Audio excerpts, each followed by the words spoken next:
नमस्कार मैत्रिणींनो, मी वर्षा फॅशन या यूट्यूब चॅनलमध्ये तुमचं अगदी मनापासून स्वागत करते। तर मैत्रिणींनो, आजच्या व्हिडिओमध्ये आपण बघणार आहोत फक्त एकाच आयताकृती कापडापासून खूप सुंदर अशी एक बॅग डिझाइन। यातलीच मी तुम्हाला एक छोटी साईज दाखवली होती मागच्या व्हिडिओमध्ये, आणि त्यावेळेस पण मी बोलले होते की तुम्हाला पुढच्या व्हिडिओमध्ये यातलीच मोठी साईज दाखवेल। तर आज मोठ्या साईजमध्येच आपण फक्त एकाच आयताकृती कापडापासून ही बॅग डिझाइन आहे ना ती बघणार आहोत। तर नक्कीच तुमच्यासाठी आजचा हा व्हिडिओ आहे ना तो पण युजफुल ठरणार आहे। ज्या ताईंनी अगोदरची छोट्या साईजमधली नसेल बघितली त्यांच्यासाठी त्याची लिंक मी डिस्क्रिप्शन मध्ये देऊन ठेवते। तर चला जास्त वेळ न घालवता लगेचच व्हिडिओला सुरुवात करू।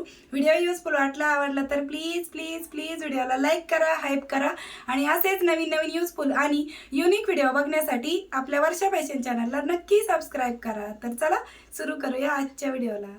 तर आजच्या आयडियासाठी बघा मी इथे अस्त्यासाठी एक कपडा ठेवून घेतलाय। मध्यभागी राईस बॅग आहे आणि राईस बॅगचं जे माप घेतलेलं असतं ना ते आपलं फायनल असतं। तर 27 इंच लांबी घेतलेली आहे आणि रुंदी घेतलेली आहे 20 इंच।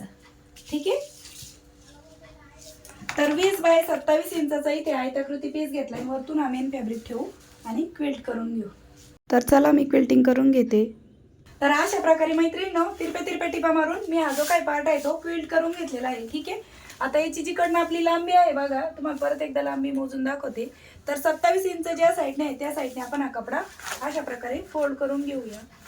आणि जिकडनं ओपन साईड आहे तिकडनं मी टाचणी लावून घेतलेली आहे। आता बघा बंद बाजू या साईडने, ओपन साईड त्या बाजूला आहे। आता जिकडनं बंद बाजू आहे तिकडनं 2.5 इंचावरती आपल्याला मार्क करून घ्यायचं आहे आणि कडेपासून 4 इंचावरती मार्क करून घ्यायचं आहे। ठीक आहे, वरच्या साईडने पण 2.5 इंच, कडेपासून 4 इंचावरती मार्क करूया। आणि या पद्धतीने मी तुम्हाला जे माप आहेत ना ते वरती स्क्रीनवरती पण दिलेले आहेत बघा। ठीक आहे, या पद्धतीने वरती ना फक्त कडेपासून 4.5 इंच घेतलेलं आहे, बाकी सगळं माप सेमच आहे। आता जशी इकडनं आपण मार्किंग करून घेतली ना सेम त्याच पद्धतीने ह्या साईडने पण फोल्ड बाजूच्या बाजूने 2.5 इंच, कडेपासून 4 इंच, इकडनं पण वरतून खाली 2.5 इंच आणि ह्या कडेपासून 4.5 इंचावरती मार्क करून घेतलं।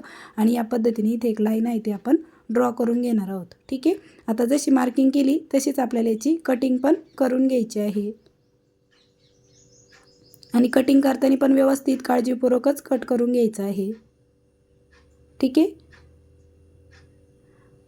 तर दोन्ही साईडने कट करून झाल्याच्या नंतर बघा आता जी टाचणी लावलेली आहे ना ती पण आपण काढून घेऊ आणि ओपन केल्याच्या नंतर आपला हा पार्ट या पद्धतीने दिसणार आहे। ठीक आहे, तुम्ही याचं असं पॉकेट पण अटॅच करू शकता, पण मी नाही करणार। त्यानंतर मैत्रिणींनो मी इथे रेडीमेड बेल्ट घेतलेले आहे, तुम्ही कापडाची पण तयार करून घेऊ शकता। तर बेल्टची लांबी घेतलेली आहे मी 20 इंच।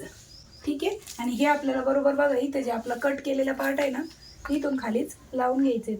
तरी इथे मी एक लाईन आहे ती ड्रॉ करून घेते आणि कडेपासून अगोदर मी 1 इंचावरती मार्क केलं होतं, नंतर 1.5 इंचावरती मार्क केलं, म्हणजे कडेपासून 1.5 इंच पुढे आपल्याला हा बेल्ट या पद्धतीने स्टिच करून घ्यायचा आहे बघा। तर मी इथे अगोदर एक टाचणी लावून घेते म्हणजे आपल्याला स्टिच करायला बरं पडेल। आता जसं आपण इकडनं मार्किंग केली सेम त्याच पद्धतीने इकडच्या साईडने पण कडेपासून 1.5 इंचावरती मार्क केलं आणि कट केलेला जो भाग आहे तिथून लाईन ड्रॉ केली आणि इथून पुढे आपल्याला हा बेल्ट स्टिच करून घ्यायचा आहे। ठीक आहे, तुम्ही कापडाचा पण बेल्ट बनवून घेतला तरी पण चालेल, पण माझ्याकडे तो कपडा अवेलेबल नव्हता म्हणून मी रेडीमेड बेल्ट घेतला। तर अशा प्रकारे मैत्रिणींनो हे दोनही बेल्ट आहेत ते मी स्टिच करून घेतलेले आहेत बघा दोन्ही साईडने। ठीक आहे, या पद्धतीने आता त्यानंतर आपल्याला इकडनं झिप अटॅच करून घ्यायची आहे। तर झिपची लांबी आपल्याला 20 इंच घ्यायची आहे, पण मी याच्यामध्ये रनर नाही ववलं त्याच्यामुळं 21 इंचाची झिप मी इथे घेणार आहे बघा या पद्धतीने। तर बघा इथे मी 21 इंचाची झिप घेतलेली आहे, थोडीशी वाढव घेतली, झिपची राईट साईड कापडाच्या बाजून ठेवली आणि वरतून एक आहे ना शॉपिंग बॅगची पट्टी घेतलेली आहे, कारण की माझ्या कापडाचे धागे निघत आहेत त्यामुळे। तुमच्या कापडाचे नसेल निघत तर तुम्ही ही पट्टी नाही घेतली तरी चालेल। तर बघा झिपच्या रॉंग साईडने आपण ही नॉन ऑनची पट्टी म्हणा किंवा शॉपिंग बॅग आहे ती ठेवून स्टिच करून घेत आहोत। ठीक आहे, या पद्धतीने। आणि एक्स्ट्राची पट्टी होती ती मी कट केली। आता हा पार्ट आहे तो आपल्याला आतल्या साईडने टर्न करून घ्यायचा आहे आणि ह्याच्यावरती ह्या झिपवरती आपल्याला अगोदर दाबटीप देऊन घ्यायची आहे। अगदी साध्या आणि सोप्या पद्धतीने मैत्रिणींनो मी तुम्हाला फिनिशिंग सहित झिप कशी स्टिच करायची ते दाखवत आहे। ठीक आहे, या पद्धतीने। आणि आता ही जी कापडी शॉपिंग बॅग आहे ना ती पट्टी आपल्याला अशी पद्धतीने टर्न करायची आणि डबल फोल्ड करून स्टिच करून घ्यायचं आहे। ठीक आहे, या पद्धतीने। आता जशी आपण इकडनं ही झिप स्टिच केली सेम त्याच पद्धतीने आपल्याला दुसऱ्या साईडने पण ही जी झिप आहे ती स्टिच करून घ्यायची आहे। आणि इकडनं पण आपल्याला कापडी शॉपिंग बॅगची जी पट्टी आहे ना ती झिपच्या रॉंग साईडने ठेवून स्टिच करून घ्यायची आहे, म्हणजे जे धागे निघणारा पार्ट आहे ना तो आपला कवर होतो। ठीक आहे. तुम्हाला हे जर सोबतच स्टिच नसेल करता येत तर अगोदर झिप स्टिच करा आणि मग ही जी कापडी पट्टी आहे ना आपण घेतलेली ती स्टिच करून घ्या. ठीक आहे, या पद्धतीने. आता त्यानंतर आपल्याला ही झिप आहे ती ओपन करून घ्यायची आणि इकडनं पण आपल्याला दाबटीप देऊन घ्यायची आहे. ठीक आहे, या पद्धतीने.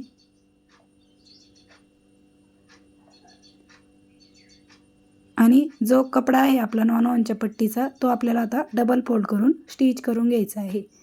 तर मैत्रिणींनो, तुम्हाला माझी शिकवण्याची सांगण्याची पद्धत आवडत असेल तर प्लीज व्हिडिओला एक लाईक करा, शेअर करा आणि त्याचबरोबर तुम्ही व्हिडिओ कोणत्या गावातून शहरातून बघता तेही मला कमेंटमध्ये नक्की सांगा, म्हणजे मलाही कळेल माझा व्हिडिओ कुठपर्यंत पोहोचत आहे. आता त्यानंतर मी इथे जी 5 नंबरची घेतलेली आहे तर रनर पण आपल्याला इथे 5 नंबरचंच लागणार आहे आणि अशा पद्धतीने रनर ओवून घेतलं आणि त्यानंतर एक्स्ट्राची झिप आहे ती आपण कट करून घेऊ आणि ही बॅग रॉंग साईडला टर्न करून घेऊया. ठीक आहे, ह्या पद्धतीने. आता त्यानंतर बघा, हे जे दोन्ही कडेचे पार्ट आहेत ते आपल्याला अगोदर स्टिच करायचे आहेत आणि इकडनं झिपचा ओपन पार्ट आहे ना तो पण आपल्याला व्यवस्थित पकडायचा आणि स्टिच करून घ्यायचं या साईडने पण. आणि परत डबल टिप आहे ती देऊन घ्यायची आणि थोडंफार एक्स्ट्राचं फॅब्रिक असेल ना इकडे पण आणि झिपच्या कडेला ते पण आपण कट करून घ्यायचं आहे. आणि त्यानंतर आता आपल्याला हे जे 4ही कॉर्नर आहेत ना ते स्टिच करून घ्यायचे आहेत. पण त्या अगोदर आहे ना मी इकडनं पायपिंग करून घेत आहे, कारण की ह्या कापडाचे धागे निघत आहेत त्यामुळे. तर कापडी शॉपिंग बॅग घेतली आणि ह्या ज्या दोन्ही कडा आहेत ना तिकडनं मी ह्याच्या पट्टीची पायपिंग करून घेतली. ठीक आहे, आणि त्यानंतर आता आपल्याला हे 4ही कॉर्नर आहेत ते अशा पद्धतीने पकडून स्टिच करून घ्यायचे. तर चला, हे 4ही कॉर्नर आहेत ना ते मी स्टिच करून घेते. यावरती डबल टिपा पण देऊन घेते आणि मग दाखवते. तर अशा प्रकारे मैत्रिणींनो, हे 4ही कॉर्नर आहेत ना ते मी स्टिच करून घेतलेले आहेत आणि याच्यावरती परत डबल टिपा पण देऊन घेतलेल्या आहेत. आता त्यानंतर आपल्याला ही झिप आहे ती ओपन करून घ्यायची आणि ही बॅग राईट साईडला टर्न करून घेऊया. आणि बघा, फक्त एकाच आयताकृती कापडापासून किती सुंदर अशी आपली बॅग डिझाईन आहे ना ती बनवून तयार झालेली आहे. तर बघा, या पद्धतीने आपली किती मोठ्या साईजची बॅग आहे ती बनवून तयार झाली आणि ती फक्त एकाच आयताकृती कापडापासून.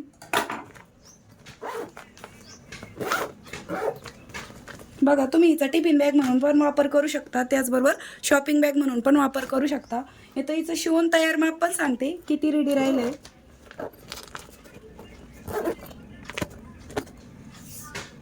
तर हिची रुंदी आहे बघा 10 इंच,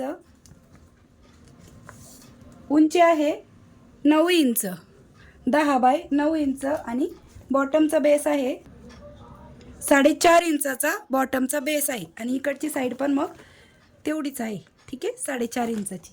तर अशा पद्धतीने आपली मोठ्या साईजमधली ही जी बॅग डिझाईन आहे ना ती मी आज तुमच्यासोबत शेअर केलेली आहे मैत्रिणींनो.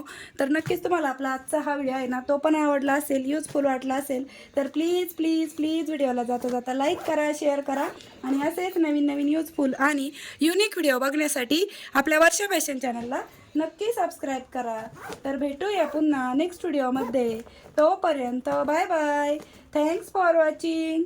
श्री स्वामी समर्थ. जय जिजाऊ, जय शिवराय. Bye bye.